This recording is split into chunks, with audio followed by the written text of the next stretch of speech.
Olá, tudo bem? Sejam bem-vindos a mais um quadro aqui do meu canal chamado de Os Sentidos da Vida, onde a gente fala não somente sobre um sentido, mas sobre várias fontes de sentido, várias fontes de conhecimento que fazem parte da existência humana, sempre com um convidado ou uma convidada muito especial para abrilhantar, para trazer um conteúdo aqui para a gente. Hoje, de maneira especial, eu vou, dentro de alguns instantes, chamar a nossa convidada e a gente vai falar de um tema que está muito em alta, que é a questão da aprendizagem, da educação, mas sob uma ótica de gestão das emoções, sob uma ótica daquilo que é chamado de aprendizagem socioemocional. A nossa convidada é especialista nesse assunto. Aproveitando, eu já peço para você, se ainda não é inscrito, faça inscrição aqui no nosso canal, deixa um like aqui nesse vídeo, compartilha com alguém que tem interesse na área da psicologia e da educação. Isso ajuda bastante a fortalecer o nosso trabalho.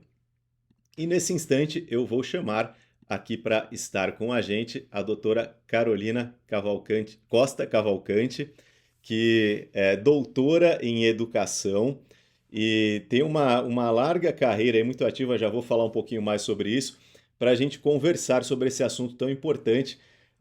Eu já conheço a doutora Carolina há muitos anos, estudamos juntos, não vou nem falar há quanto tempo atrás, viu, Carol? Então eu tenho a liberdade de chamá-la aqui de Carol em alguns momentos, se vocês virem assim, não é por falta de respeito com a nossa convidada, é mais porque de fato é uma amizade de longa data. E gostaria que você falasse um oi aqui para o nosso público também. Olá, que alegria estar aqui, Alberto, com você, com esse grupo muito especial, né, de psicólogos, de psicólogas que têm te acompanhado aqui no canal, têm escutado os podcasts, todo esse conteúdo riquíssimo que você produz.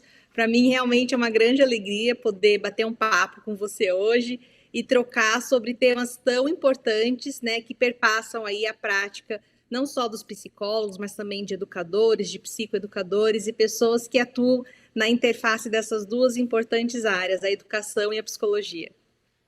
Muito legal. Eu vou pedir para você começar explicando como que você direcionou a sua carreira para a educação.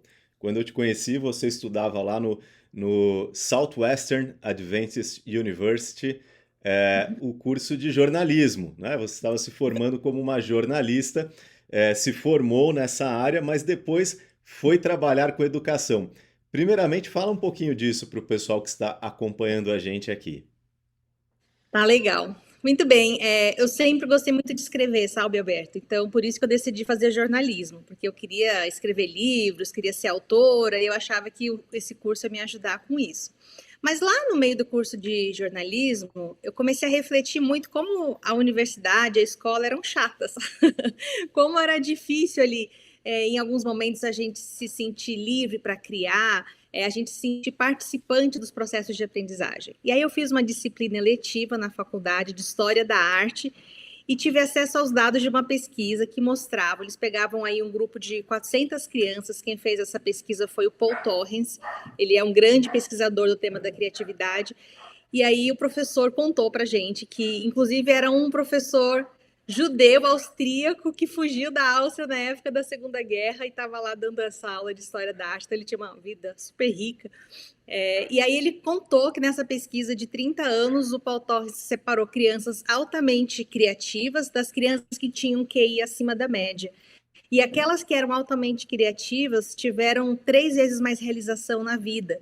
Então, eram pessoas que atuavam na política, nos negócios, né, empreendedores, pensadores, escritores. E aquilo mexeu muito comigo, porque eu falei, caramba, né? A gente está aqui, eu estou aqui querendo entregar informação para as pessoas, né, através do jornalismo, mas acho que a educação tem um papel social muito mais importante. E aí já saí da faculdade e fui cursar um mestrado na área de tecnologias na educação, porque lá no comecinho dos anos 2000 isso era um tema super novo e eu achava que as tecnologias traziam algo de especial para o campo educacional. E aí depois disso fui enveredando aí para várias áreas na educação, especialmente de metodologias de aprendizagem, porque eu logo descobri que tecnologia não resolve nada.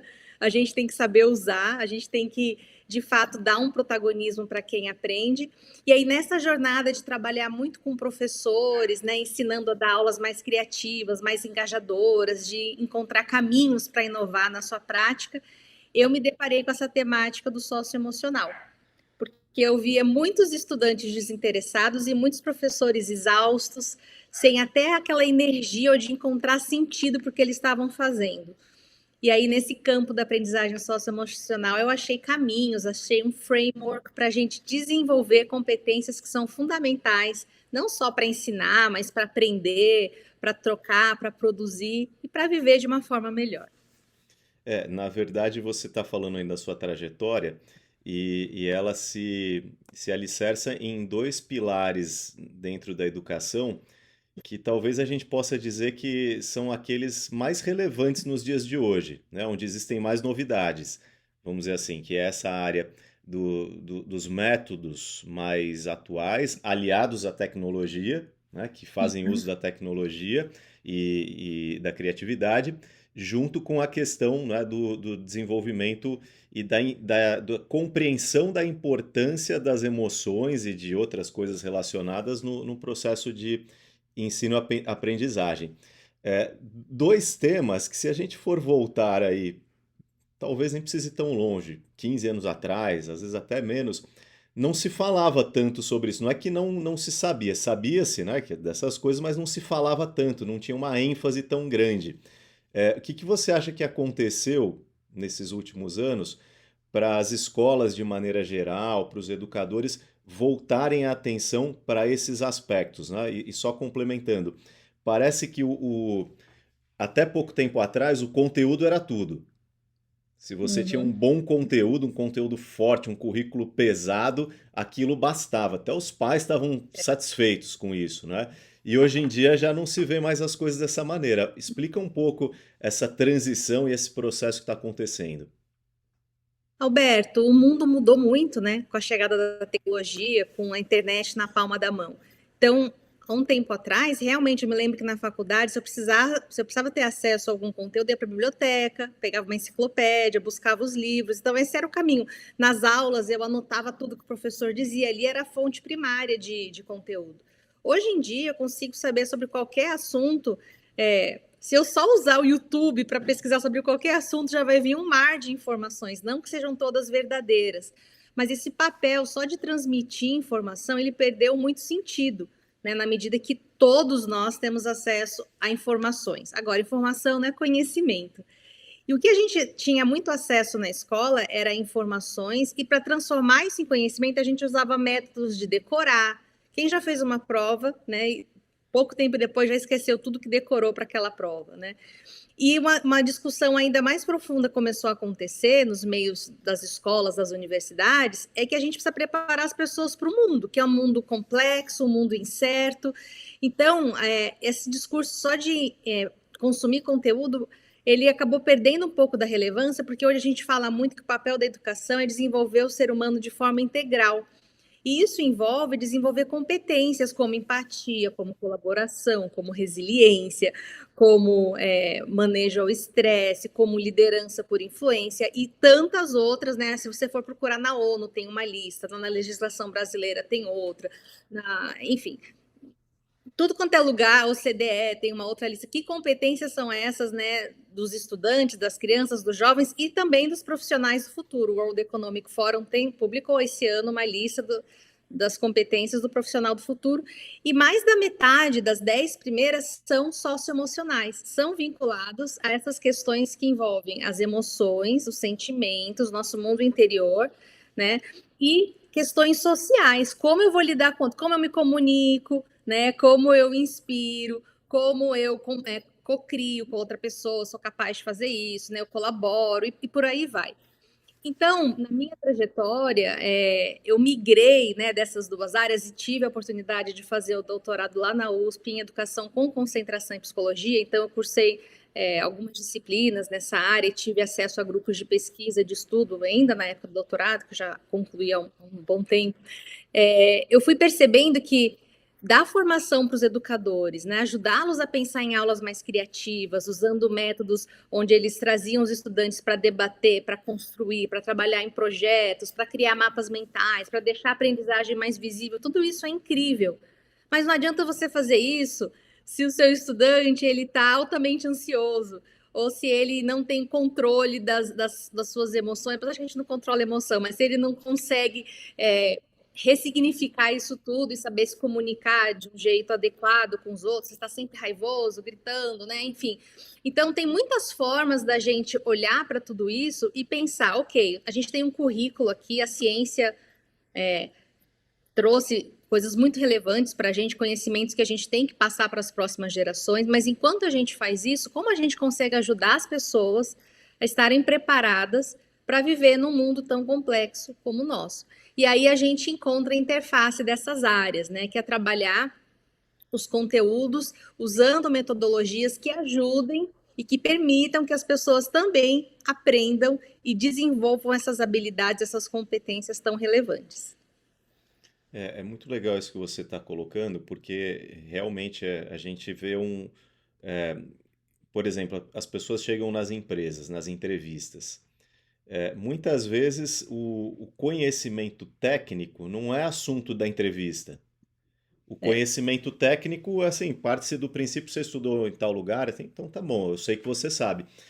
O que o entrevistador quer saber é isso, então ele apresenta ali situações, situações problema ou dinâmicas de grupo, coisas desse tipo, para saber como que é esse traquejo social, vamos dizer assim, social barra emocional do candidato.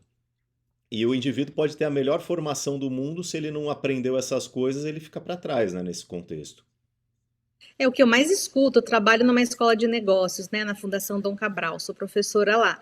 Então, tô trabalhando com lideranças das grandes empresas aí do Brasil. E o que eu escuto muito é isso, né? A gente recebe candidatos, especialmente os jovens, que sabem tudo de gestão de projetos, sabem tudo de Excel, sabem tudo dos softwares mais atuais, mas não conseguem, por exemplo, lidar com a frustração, né? Ou não conseguem começar uma atividade e terminar. Né? Então, ou não conseguem lidar com outras pessoas, ou lidar com conflito, né? De uma forma saudável, positiva, ou se comunicar de uma forma eficaz, que não seja agressiva ou violenta, enfim. Então, quando a gente pensa no mercado de trabalho, ok, é uma parte importante da vida. Mas quando a gente pensa na vida como um todo, né, a gente pensa nas relações familiares, a gente pensa nas amizades, nesses pilares na comunidade onde uma pessoa está inserida, nesses pilares que sustentam a vida de alguém, a gente vem para uma dimensão de que a educação é muito mais do que formar pessoas que sabem falar inglês, que sabem usar tecnologia, né? A educação está formando um indivíduo para o mundo, para a vida. E aí a gente não pode deixar de pensar e de estruturar e de trazer para as nossas práticas esse olhar da aprendizagem socioemocional. Essas competências todas são o que hoje se chama no mercado das soft skills. Isso, assim, no mundo corporativo, a gente chama de soft skills. Já tem até críticas, né, porque não tem hard skills, só as técnicas ou as soft, tem human skills, né, que a gente tem que dominar tudo. Então, existe toda uma discussão. Mas quando a gente fala de educação básica, de escola, de universidade, a gente fala mesmo de competências socioemocionais e habilidades socioemocionais. Então, competência é o que eu dou conta de fazer a partir do conhecimento que eu tenho, das escolhas que eu faço. E eu trabalho muito com o framework de uma organização que existe há mais de 30 anos, que é a CASEL, que é a Collaborative for Social and Emotional Learning. E eles têm pesquisas muito grandes, assim, né? Tem uma, inclusive, que eles fizeram com 270 crianças, onde eles colocaram algumas crianças em programas de desenvolvimento socioemocional e um outro grupo que não participou. E aquele grupo de crianças que participou desses programas de desenvolvimento socioemocional, que geralmente são 30 minutos semanais de aula, de 30 a 50 minutos, né, dentro do currículo da escola, se inclui trabalhar com essa temática. Mas existem outros formatos, né, de você fazer isso. Elas tiveram assim um índice bem menor de gravidez na adolescência, melhor desempenho acadêmico, menos violência, atos de violência, assim, menos problemas de saúde mental. Então, assim, eles defendem que esse tipo de investimento ele de fato é um investimento que compensa muito. Lógico que não existem garantias, né? Quando a gente fala de Sim, educação, a gente fala de ser humano, não é uma coisa cartesiana, que você tem garantia absoluta, mas os resultados mostram que de fato é um investimento que compensa. A Universidade de Colômbia fez uma pesquisa sobre aprendizagem socioemocional e ela chegou num resultado que de cada dólar investido nesses programas, 11 voltam para a sociedade. Em que sentido? Menos gasto com questões de saúde mental, mais bem-estar psicológico e por aí vai, né? Menos violência, gravidez na adolescência. Então, esse tipo de resultado ele é bem interessante. E aí, quando a gente fala de escola, a gente usa mais essa nomenclatura, né? Escola, universidade, aprendizagem socioemocional. E aí, quando a gente chega no mundo do trabalho, a gente vai mais para essa linha dos programas de desenvolvimento de soft skills, que é uma linguagem mais adotada nas empresas, mas que muitas vezes trabalha com as mesmas competências. Então, a sim. Casel ela traz 5, né, competências que a gente desenvolve, que é o autoconhecimento, né, saber quem eu sou, enfim, meus valores, então, trabalhar isso desde cedo. E tem muito adulto que não se autoconhece, né? Uhum. A autogestão ou autorregulação, que é a capacidade de estabelecer metas, de cumprir, né, de também manejar o estresse. A gente está falando de estratégias de coping, entra aqui nessa janela. Então, essa é a segunda grande competência, a autogestão. A terceira são as habilidades de relacionamento, super importante, né? Como que eu me relaciono com o outro, que envolve comunicação, que envolve capacidade de colaborar, de co-criar. A quarta é a consciência social, o quanto que eu dou conta de intuir, de perceber como o outro está se sentindo, de ter compaixão, de ter empatia. E a quinta competência é a tomada de decisão responsável. Então, assim, tudo que eu faço vai impactar a mim mesmo e vai impactar os outros.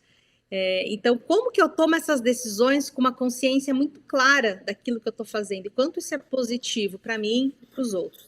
Então, esse é o grande framework que a Casel apresenta e que a gente tem visto ser adotado aí por muitas organizações, instituições de ensino para ajudar no desenho de programas de desenvolvimento socioemocional. Por exemplo, né, quando a gente entra na sua outra especialidade, que são os métodos de ensino-aprendizagem, os mais atuais, os mais inovativos. Quando você fala da inserção dessas competências num currículo, não é, né? Muito provavelmente a gente não está falando de aula expositiva tradicional, né, para se ensinar essas coisas. A gente está pensando também em métodos mais adequados para esse tipo de ensino. Isso. Não tem como, né, a gente, por exemplo, desenvolver empatia numa pessoa se ela não é exposta a uma situação onde ela precisa ser exposta. Não dá para trazer um conceito, empatia copia aí, né? Depois replica isso numa Sim. prova e esperar que essa pessoa seja mais empática. Então, quando a gente fala de trabalhar com metodologias ativas, que são aquelas metodologias que colocam o protagonismo de quem aprende como um ponto central. Então, eu vou chamar a pessoa para participar junto nesse processo de aprendizagem e não ficar ali mais passiva, mas muito ativa nesse processo. Então, esse é um dos pilares das metodologias ativas. O outro é a questão da colaboração. A gente usa muito esse processo de troca, né, quando a gente trabalha com metodologias ativas. E o terceiro é a ação-reflexão. Então, digamos, eu proponho uma situação, um problema, a gente vai discutir sobre isso, pesquisar, achar caminhos e depois a gente vai refletir, fazer um relatório, discutir, né, produzir algo em relação a isso. Então, sempre esse movimento, ação-reflexão. Ou eu crio, por exemplo, um protótipo da minha ideia de como eu poderia resolver o problema da água, para filtrar água num país pobre, que não tem condições, né, de limpar água, e depois eu vou estudar as hipóteses e a teoria e chego em modelos para que isso aconteça. Então, é um jeito que você inverte o caminho. Em vez de apresentar um conceito primeiro para você, como a gente foi educado, primeiro eu vou te expor a uma situação, eu trago matérias jornalísticas, ou te peço para ouvir um podcast, depois a gente vai discutir isso em sala. Então, primeiro a gente vem com uma ação, pode ser uma ação cognitiva, não necessariamente uma ação física, né, de ter que construir alguma coisa, e depois a gente vai refletir, dando maior protagonismo para quem aprende. Então, quando a gente pensa em desenvolver essas competências que eu mencionei, é fundamental que a gente trabalhe dessa forma. Tem gente que fala assim, mas a gente sempre trabalhou com projetos em grupo aqui na minha faculdade, né? Então, eu estou desenvolvendo as competências de colaboração, por exemplo. ok. Trabalhar uma vez ou outra não necessariamente está contribuindo para a sua formação nesse sentido. Existe uma pesquisa grande que o Durlac fez com outros pesquisadores, que ele fala que tem que ter alguns elementos aí para que um programa ou um curso de fato desenvolva aspectos socioemocionais nas pessoas. E isso passa por alguns aspectos. Primeiro, tem que existir uma intencionalidade. Então, ok, eu sou um professor de matemática, eu vou propor que os estudantes criem ali um projeto juntos, em grupo, e eles vão colaborar, mas eu vou deixar isso claro para eles. E eu quero que essa colaboração, de fato, os ajude a se comunicar de uma forma mais eficaz. E durante as aulas de matemática, eu vou trazendo elementos dessa comunicação mais eficaz e dando oportunidade para que eles pratiquem isso. Então, esse primeiro passo é a intencionalidade. Outro aspecto importante é trabalhar com metodologias ativas, deixar as pessoas viverem essas experiências, né, para que elas se frustrem, se desenvolvam, errem, acertem, enfim. Outro aspecto muito importante é que isso esteja alinhado com a cultura ali da instituição. Não adianta falar, por exemplo, que a gente tem que ser respeitoso, né? Não usar uma comunicação violenta e aí os professores, a gestão da escola, os funcionários, né, mesmo numa universidade, os coordenadores de curso são super agressivos na comunicação, então tem que existir uma coerência. Então, quando a gente pensa nesses aspectos, né, tem que ter também uma frequência, não adianta fazer uma vez aqui e outra lá. Então, é uma aula semanal que a gente vai focar nisso? Ou não? Em 3 aulas de 3 professores diferentes, a gente vai incluir elementos do socioemocional que vão sendo trabalhados de forma multidisciplinar. Então, essa frequência e as pessoas saberem que, olha, a gente está trabalhando autoconhecimento hoje, né?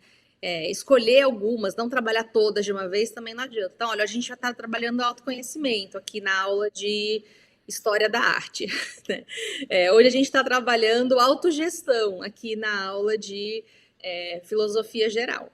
Sei lá. Então, a gente vai trazendo esses elementos para as próprias disciplinas ou separa um elemento no currículo, um momento do currículo que a gente vai trabalhar com isso. E aí existem materiais didáticos, programas que ajudam a estruturar isso daí. Você está falando aí as coisas e eu estou aqui abrindo vários leques. Vamos tentar falar um pouco sobre cada um deles, porque muita gente que acompanha aqui o canal trabalha, né, na área da psicologia nas organizações. Educação corporativa vale a mesma coisa? Os mesmos princípios se aplicam? Com certeza. Não adianta, eu recebo muito convite para fazer palestra de saúde mental ou de inteligência socioemocional nas empresas. E aí você vai lá, você fala com as pessoas, acolhe, apresenta os dilemas, apresenta dados de saúde mental dentro das empresas, como é uma questão super séria que tem que ser trabalhada. E aí acabou, né? Aí ano que vem eles te chamam de novo para falar no Setembro Amarelo sobre essas questões. Então, isso de fato não está contribuindo. Eu acho que essa parte de letramento dessas questões, das emoções, das relações, de saúde mental, é super importante, tem que ter, especialmente para as lideranças. Porque nas empresas a gente percebe, e as pesquisas mostram, que se você tem um chefe, né, um superior lá no seu trabalho, que é uma pessoa tóxica, é um narcisista, que vai ser muito difícil você não ser impactado de alguma forma pelas atitudes, pelas coisas que acontecem ali naquele ambiente que não é um ambiente saudável, é um ambiente tóxico profissional.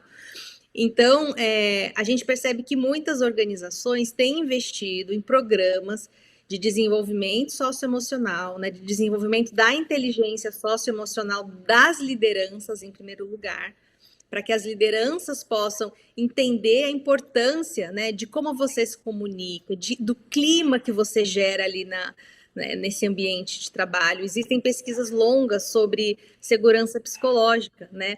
Quanto que a pessoa se sente tranquila para ser quem ela é, o tanto que ela é ouvida, que ela tem tempo de fala, às vezes numa reunião fica tudo centralizado em 1 ou 2, né, que são os favoritos do chefe.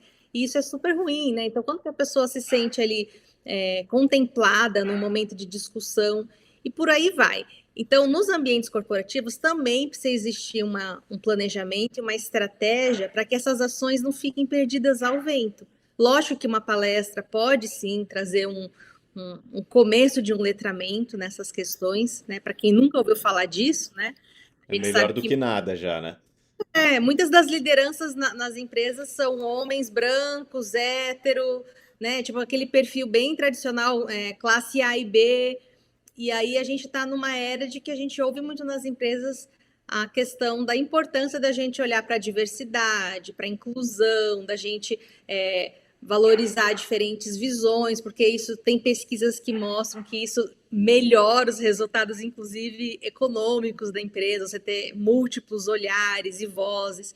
Então, esse passo é importante, mas a gente não pode parar aí. Legal. É, porque você, parte, né, das suas atividades profissionais é justamente com essa educação executiva. E como você falou ali na Fundação Dom Cabral. E você recebe lá, então, provavelmente, muitos desses líderes que vão para aprender e para aprender a desenvolver isso nas empresas também, né? Com certeza. Lá na fundação, a gente diz que a gente recebe os líderes com muitos com uma visão de que estão chegando ali para se desenvolver, para ter um melhor desempenho na carreira, crescer profissionalmente, né, ser promovido, enfim, ter mais oportunidades. E a gente trabalha de tal maneira que eles saiam de lá muito mais humanos, né, entendendo o papel social que eles têm enquanto líderes, de causar um impacto não só no time mais direto que eles lideram, mas também de que eles têm o potencial de contribuir para a sociedade, para o entorno da empresa. Então a gente olha muito para essas duas áreas, que é o desempenho e o progresso. Como um líder, ele tem que olhar para esses dois lados, o desempenho da empresa, financeiro, econômico, mas também o progresso social, de olhar para a sociedade como um todo. E aí isso com certeza passa pela aprendizagem socioemocional. Queria até aproveitar, Alberto, posso mostrar o meu livro sobre esse assunto? Eu tô com ele aqui também para mostrar para o pessoal, né? Queria falar também um pouco sobre isso, né? Que a Carol é autora, né, de um livro, não somente palestrante e consultora na área, mas é autora de um. Dá pra gente dizer, Carol, hoje que esse seu livro ele é um marco, assim, né, de estabelecimento de um estado da arte, vamos dizer assim, sobre o tema no Brasil. Então, o que que acontece, Alberto? Por muito tempo, né, eu trabalho com professores também. Eu coordeno uma pós no Instituto Singularidades, que é uma escola de formação de professores, assim, que é referência aqui no Brasil. Eu coordeno uma pós que chama Gestão da Inovação na Escola. Então, eu estou entre esses dois mundos aí, né? O Uhum. mundo corporativo e o mundo da escola. E por muito tempo eu trabalhei com os educadores, como a gente consegue inovar na educação, né? Que é exatamente o tema do meu doutorado, que eu publiquei esse livro, que é o Design Thinking na Educação Presencial à Distância Corporativa, onde a gente traz caminhos para você criar projetos mais inovadores dentro das empresas, das escolas, enfim. E o outro, que é o de metodologias inovativas, que eu também trabalhava aí com os professores falando dessas metodologias. Mas aconteceu uma É coisa a, comigo. é a forma de se fazer. Esses dois últimos que você mostrou ensina como fazer. E o seu último livro, que é o primeiro, né? Só para o pessoal gravar aqui, Aprendizagem Socioemocional com Metodologias Ativas. Esse daqui tem já vamos dizer, a parte teórica da coisa também, né? O conceitual mesmo, vamos dizer assim, na questão da psicologia, da aprendizagem, mas principalmente inteligência emocional e outros assuntos relacionados, né? Nesses outros dois livros, eu não falo necessariamente de socioemocional. Eu falo como que você dá uma aula de qualquer assunto, ou como você desenvolve projetos em ambientes de aprendizagem que são inovadores, que são engajadores. Mas aí um dia eu fui fazer uma formação com um grupo de professores lá em Minas, e geralmente é uma formação bem dinâmica, né? Que eu faço com eles. Era presencial, foi assim na pandemia, no finalzinho de 2020, começo de 2021. E a gente estava naquela fase todo mundo de máscara ainda, mas eu cheguei lá, o grupo estava tão assim abatido que eu achei estranho, porque geralmente quando eu chego, né, é aquela festa, a gente põe aquele ânimo no pessoal. E eu perguntei, pessoal, o que está acontecendo? Por que vocês estão assim? E eles falaram: olha, a gente tem um estudante que é um estudante muito bom que a gente tem no ensino médio e ele tentou cometer suicídio. E a gente está arrasado, porque a gente não percebeu. A família alega que ele sofria bullying há muito tempo aqui dentro da escola. A gente não viu, a gente não percebeu os sinais. E a gente está se sentindo totalmente incapaz de lidar com todos os problemas que estão aparecendo agora com a volta desses alunos aqui para as escolas. E eu já estava escrevendo esse livro da aprendizagem socioemocional quando eu tive contato com esse grupo de professores. E eu falei, eu vou escrever para educadores, eu vou escrever para pessoas que estão dentro das empresas, que têm que pensar nos programas de formação dos colaboradores, dos líderes. Eu vou escrever para os professores das escolas, das faculdades. Esse grupo também está exausto, também muita gente foi afastado por burnout, né? Na pandemia, horas e horas e horas aqui na frente da tela, dando aula, se virando, né? Para dar conta de tudo, se sentindo super isolado, todo mundo de câmera fechada, você falando não sei para quem, né? Então foi um peso emocional fortíssimo. E quem está olhando para essas pessoas? Quem está cuidando delas? Então a ideia do livro, eu acho que nesse sentido é um marco, sim, Alberto. O livro ele traz caminhos para uma pessoa que não tem noção desses temas de psicologia, porque aqui a gente está falando para psicólogos que já Sim. têm uma base de autocuidado, de caminhos, mas tem muita gente que não sabe nem por onde começar. Então, é um livro que traz as bases do desenvolvimento socioemocional que a gente usa para desenvolver estudantes, mas aplicado para os próprios educadores, para que eles primeiro cuidem de si mesmos e para os gestores educacionais também, para que primeiro eles cuidem de si mesmos, para que eles se nutram, tenham conhecimento, tenham energia para depois olhar para esse grupo de pessoas que precisam também de cuidado e que precisam de suporte e que precisam ser expostos a experiências de aprendizagem onde elas também possam se desenvolver. Infelizmente, no Brasil, pouca gente, se a gente for pegar o tamanho da população, pouca gente tem acesso a cuidados psicológicos, né? Fazer terapia. Às vezes a pessoa não tem dinheiro, não tem condições. Então, isso criou um movimento tão bacana que eu fico feliz de falar para você aqui, quase em primeira mão, que esse ano um dos meus grandes projetos é trabalhar com uma grande editora, coordenando a produção de uma coleção de materiais para desenvolvimento socioemocional de crianças de escolas públicas. Que Então, é você legal. levar, você levar, eu estou com um grupo de especialistas que eu coordeno junto com uma outra professora, mas é você levar esses Sim. conhecimentos para um público que talvez nunca vai ter acesso a fazer sessão de terapia, mas que vai ter noções, sim, de autocuidado, de autoconhecimento, de habilidade de relacionamento, de comunicação não violenta e por aí vai. Então, pensa assim na relevância disso, né?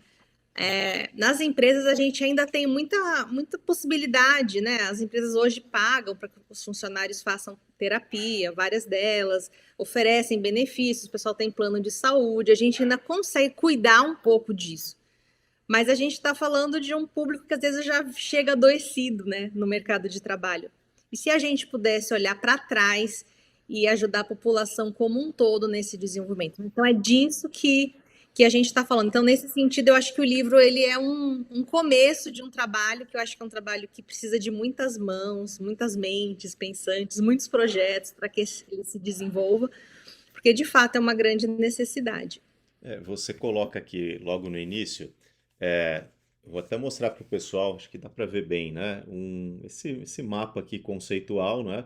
Onde tem vários aspectos do que a gente chama esse conceito mais amplo de aprendizagem emocional. Aí tem lá, vou dar só alguns exemplos aqui. Quem quiser saber mais depois é só ir lá no Amazon e pegar o livro, né? Mas tem aqui coping, autogestão, hábitos saudáveis, habilidades de relacionamento, gestão de tempo. Você falou a questão da terapia. Quando uma pessoa chega em psicoterapia, basicamente são esses os assuntos que a gente trabalha. São esses temas que surgem na psicoterapia, de maneira geral. E muitas vezes, né, acho que hoje a gente trabalha aí com modelos de psicoterapia muito mais ativos por parte dos terapeutas, né? Já não tem mais tanto espaço para aquele terapeuta ficar lá só sentado falando, "Uhum, volte na próxima sessão", né? Os clientes eles esperam, né, o terapeuta como alguém que vai participar ali do processo.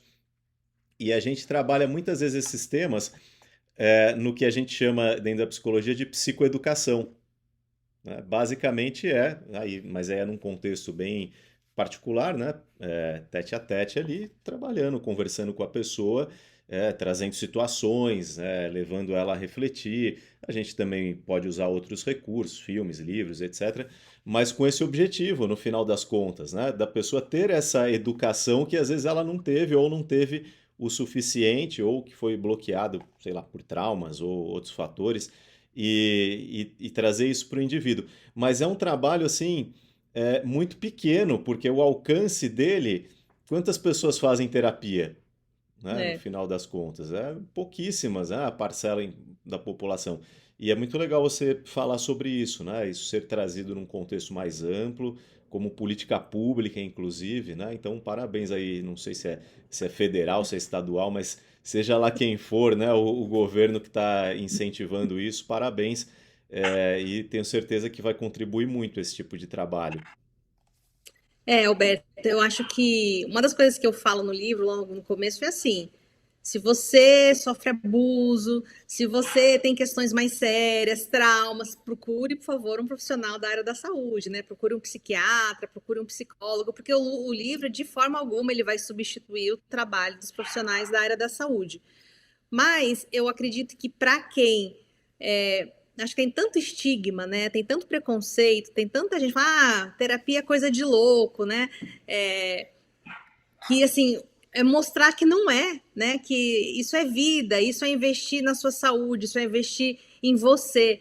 E eu acho que eu trago muito no livro essa visão de que a gente vai aprender e deve aprender por toda a vida. E qualquer pessoa ela tem a capacidade de aprender e de se transformar e de mudar as coisas na vida que ela gostaria de mudar. Outro dia eu estava até rindo aqui com uma amiga minha que o pai ficou viúvo com 83 anos, nossa, um sofrimento, uma tristeza, e aí ela veio jantar aqui, eu falei, e aí, como que tá seu pai, né, tem um ano que a mãe dela falece, eu falei, meu pai está aprendendo muito, com 83 anos, eu falei, sério, o quê? Não, ele aprendeu a usar o Tinder, ele está aprendendo a sair com várias pessoas e se comunicar, está, parece adolescente, reviveu, eu falei, nossa, assim, a gente de fato pode aprender por toda a vida coisas novas. Então, assim, o livro ele traz uma consciência de que tem coisas que você precisa aprender. Não é assim, eu sou irritado, a vida inteira fui irritado e grosso, eu vou ser assim até morrer, você que me aguente. Não. Existem caminhos para você melhorar nesse sentido, ter melhores Sim. relações. Então, é criar mesmo uma visão e apontar caminhos. E eu trago também ferramentas, ok, depois que eu trago atividades, né, com roteiros, passo a passo, o que você pode fazer, alguns exemplos, e mostro como que você pode incluir na sua prática, enquanto educador, esses elementos nas suas aulas, mesmo que não exista um programa na sua escola, na sua empresa, como que eu posso trabalhar essas questões no que depender de mim, né? Que pelo menos eu seja um fator de influência e disseminação disso daí onde eu for. Muito legal. Agora sim, dentro desse escopo todo, eu não teria como deixar de chamar a atenção e de trazer aqui para a nossa conversa que um dos temas que faz parte dessa aprendizagem socioemocional é a noção de propósito de vida, de sentido de vida. Então, entende-se que esse é um fator importante também no processo educacional. Para quem não sabe, a doutora Carolina, ela também é uma interessada, não é, na obra, no pensamento de Viktor Frankl, na logoterapia. E eu queria que você falasse como que essas coisas se articulam, como é que entra na educação corporativa, o tema do sentido ou do propósito de vida e que tipo de efeitos, né, você já percebeu que ele pode trazer no desenvolvimento humano de maneira mais ampla. Muito bem, Alberto. Eu dedico praticamente um terço do livro para falar disso, né? Porque eu acredito que o sentido da vida é uma construção, né? Algo que você vai construindo, que parte do seu autoconhecimento, que vai envolver as decisões que você vai tomar no seu dia a dia, que envolve a autogestão, que envolve com quem você se relaciona e por aí vai. Então, eu enxergo que a aprendizagem socioemocional ela é um caminho que vai te direcionar para uma vida com propósito. Entendendo o propósito de vida, né? Como algo que se conecta muito com aquilo que eu sou, né?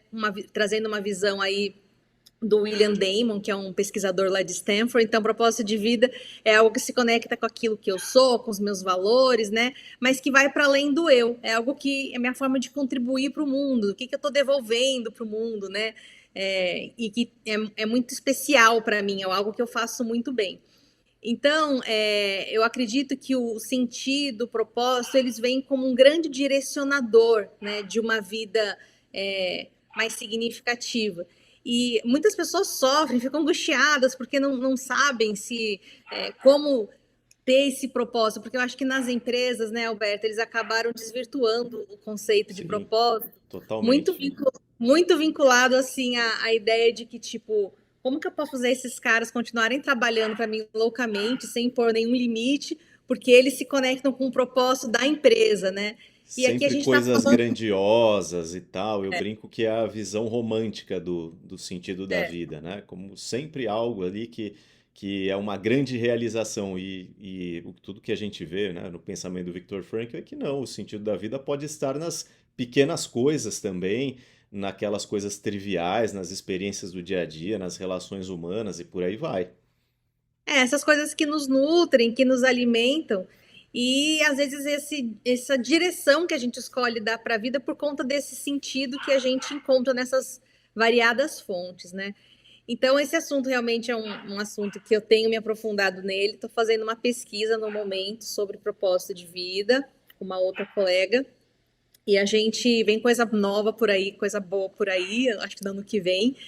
Mas, de fato, a gente consegue achar muitas conexões, né, ao ouvir as pessoas sobre esse assunto, sobre essa questão do sentido, sobre essa questão de como a gente consegue viver com mais bem-estar psicológico quando a gente tem algo que norteia as nossas escolhas e quando a gente também organiza a nossa vida para que a gente possa colocar esses elementos que nos nutrem, né, no nosso dia a dia. Então, isso está conectado com o socioemocional, porque na aprendizagem socioemocional eu vou aprender a trazer esses elementos para o meu dia a dia. Eu vou aprender sobre quem eu sou. Eu vou aprender sobre como eu posso ter melhores relacionamentos e contribuir de fato com os outros. Então, é uma construção que me direciona para ter uma vida com mais propósito e para ter mais clareza do que traz sentido para a minha vida. Muito legal. E você sabe que é um tema que está super em alta, né? A gente acompanha aqui por conta das aulas, dos conteúdos, né? Pesquisa ali nos instrumentos que, por exemplo, que o Google tem, onde você pesquisa uma palavra-chave, né? Ou mais do que uma, né? No decorrer do tempo. E principalmente a partir da pandemia para cá, é impressionante assim o aumento em quantidade de pesquisas que as pessoas colocam ali no Google sobre o tema como o sentido da vida, o propósito, porque aquilo trouxe um grande questionamento, né? Tanto as pessoas se depararem de maneira mais talvez intensa com a transitoriedade da vida, a finitude da existência, como também por estarem em casa sem fazer nada, ou trabalhando em casa, mas assim, questionaram os seus relacionamentos, questionaram a carreira e por aí vai. A E gente acho que você percebe isso também ali com os seus alunos, né? Tanto educadores quanto executivos, né? O interesse nessa área. Com certeza, muito interesse nessa área, muita vontade e muita angústia relacionado a isso, porque eu acho que existe muita informação errada por aí, né?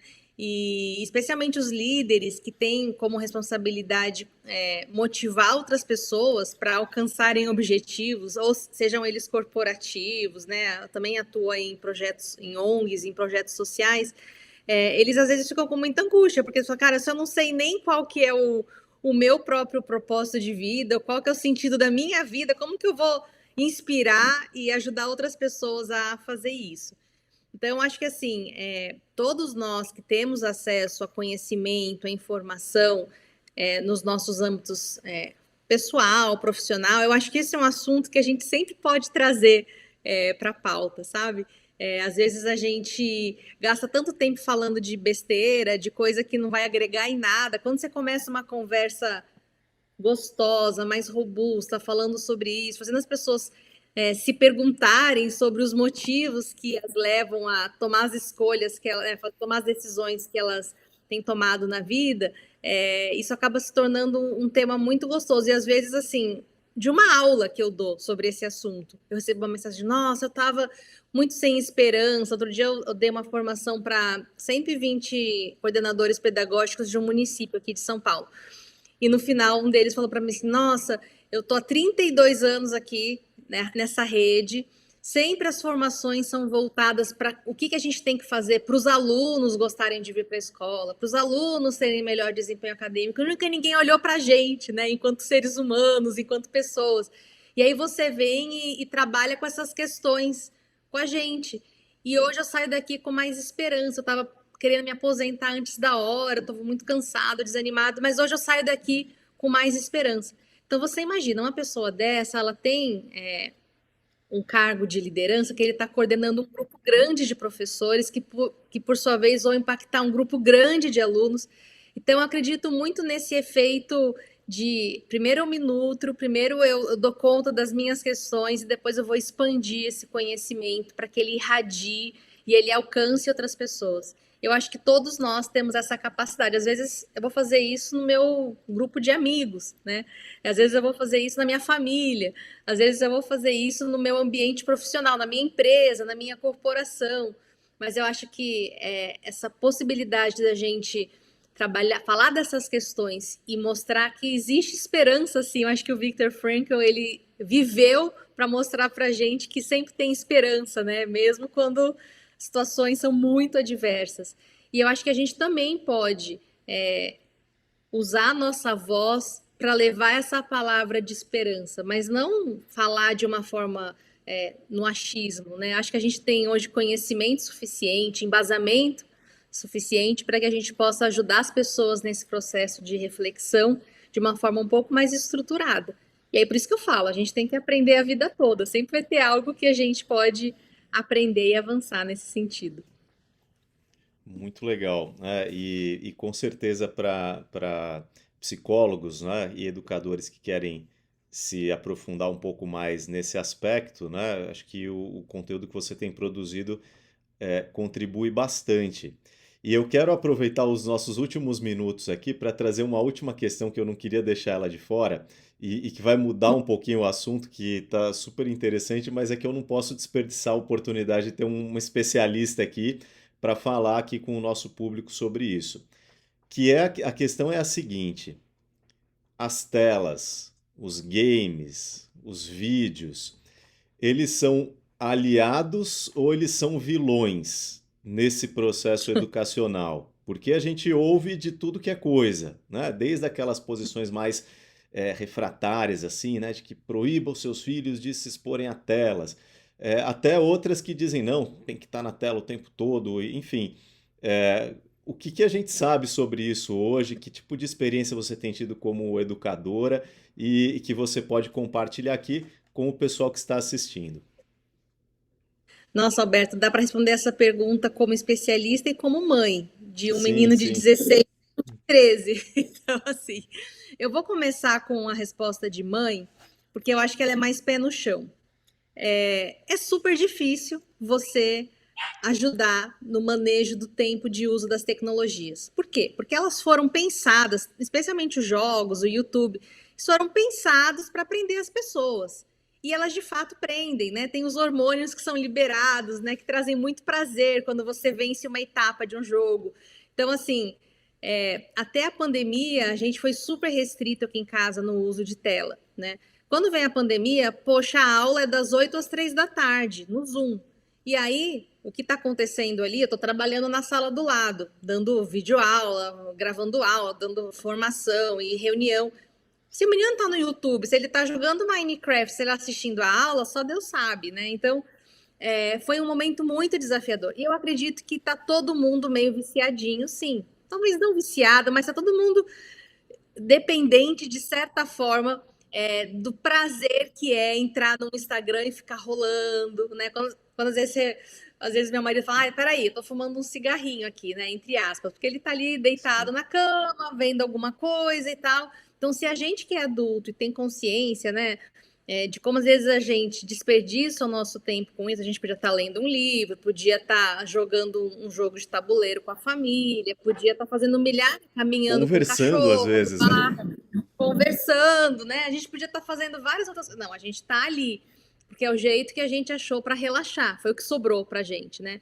Então, assim, eu fiz mestrado de tecnologias na educação, porque eu realmente acredito que as tecnologias podem ser uma forte aliada dos processos de aprendizagem. Então, pensa uma pessoa, por exemplo, que está estudando anatomia. Minha mãe fez enfermagem. Eu me lembro que quando eu era criança, eu ia ali no prédio onde ela estudava, tinha os defuntos que eles ficavam ali analisando os pedaços, né, do corpo para estudar anatomia.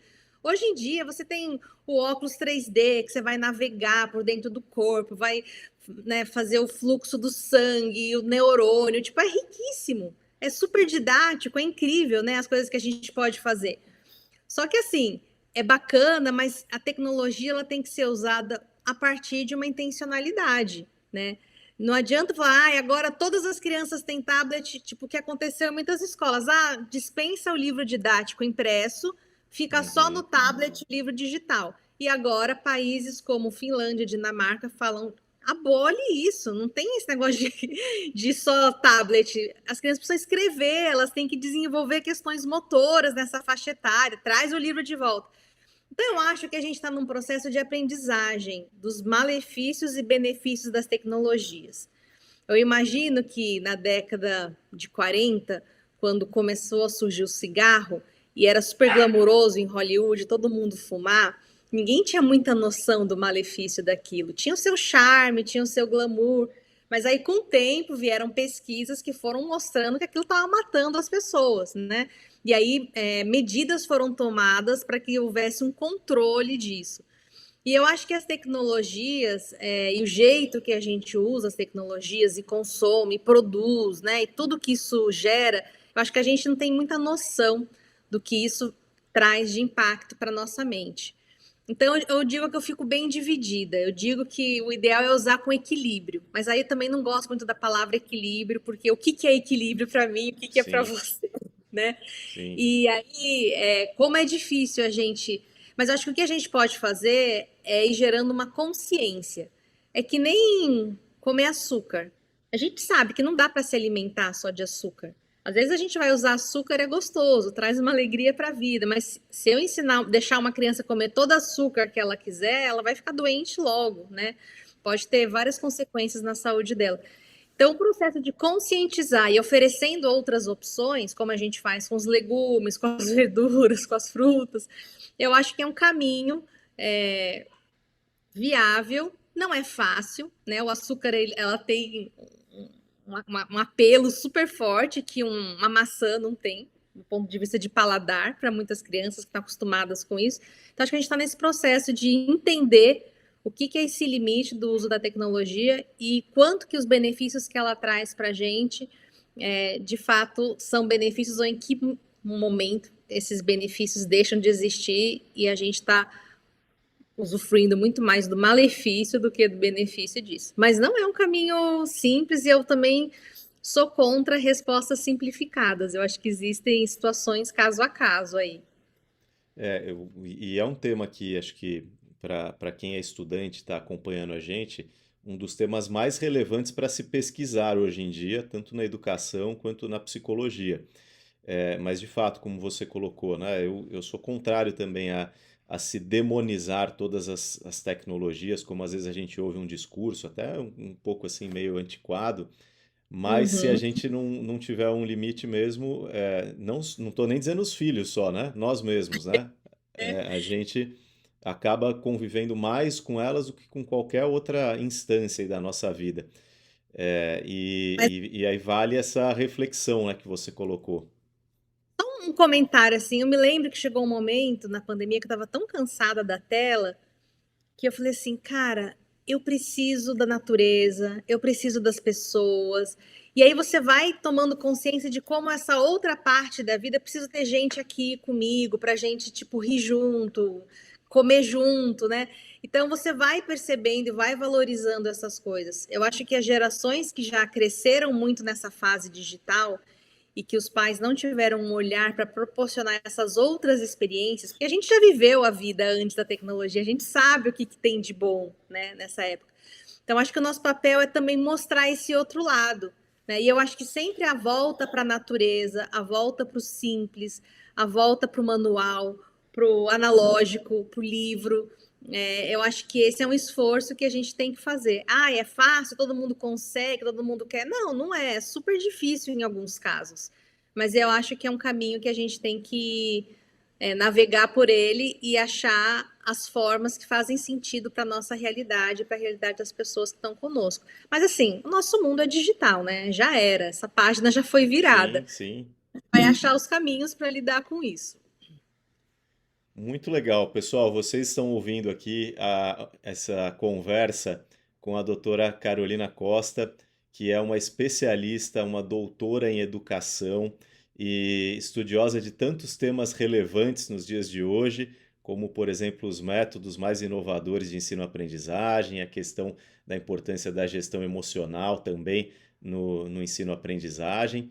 Enfim, é uma satisfação ter recebido você aqui. Deixa suas últimas palavras. Antes dela falar, eu já vou pedir para você que ainda não se inscreveu aqui no canal, ainda não deixou seu like, faz isso agora antes do vídeo acabar. E vamos ouvir então as últimas palavras da doutora Carolina aqui para o pessoal que está nos acompanhando. Ah, Alberto, para mim é sempre uma alegria, né, aprender com você. Tenho visto o trabalho incrível que você tem feito, né, e respeito demais, assim, toda a sua produção. Então, para mim foi uma alegria trocar com você sobre assuntos tão importantes hoje em dia, né, para qualquer profissional que atua com pessoas. Lá no meu Instagram, eu sempre trago conteúdos relacionados à aprendizagem Tá na socioemocional, tela aqui seu Instagram também para o pessoal que quiser te acompanhar ali. coisas legais, né, que eu tenho descoberto, que eu tenho visto, livros que eu tô lendo. Então, quem quiser, vai ser uma alegria receber vocês por lá. Mas acho que a minha grande mensagem é essa, né? Sempre se enxergue como um aprendiz. Eu acho que nunca chega o momento da vida que a gente fala, pronto, aprendi tudo que tinha que aprender, já sou um produto ou um ser que já está terminado. Acho que a gente nunca está terminado. Então, eu queria desafiar vocês a sempre buscarem esse conhecimento e não só ficarem com esse conhecimento para vocês, mas acharem caminhos, projetos, pessoas, conexões com quem vocês possam colocar esse conhecimento no mundo e impactar a vida das pessoas. Quem é psicólogo tem muito privilégio, sabe? Porque estuda temas que são tão fundamentais para a vida humana, né? Vida de qualidade. E aí, de fato, meu desafio para vocês é incrível o que vocês fazem dentro dos consultórios, dentro das empresas, mas de pensar em projetos onde isso possa ser levado para uma população maior, que talvez nunca possa ter acesso a todas essas ferramentas maravilhosas que vocês têm. Então, meu convite é para vocês se unirem, né, e pensarem em caminhos para levar esse conhecimento aí para quem precisa. Muito bom, né? Fica esse convite barra desafio, né? Para nós. E de fato não é fácil, né? E a gente tem muito a aprender com os educadores nesse sentido. Agradeço a você mais uma vez, Carol, pela sua participação e o pessoal que esteve aqui com a gente. Compartilhe essa conversa tão relevante com alguém, não tenho a menor dúvida que vai ser útil. E um abraço para todos, a gente vai se falando.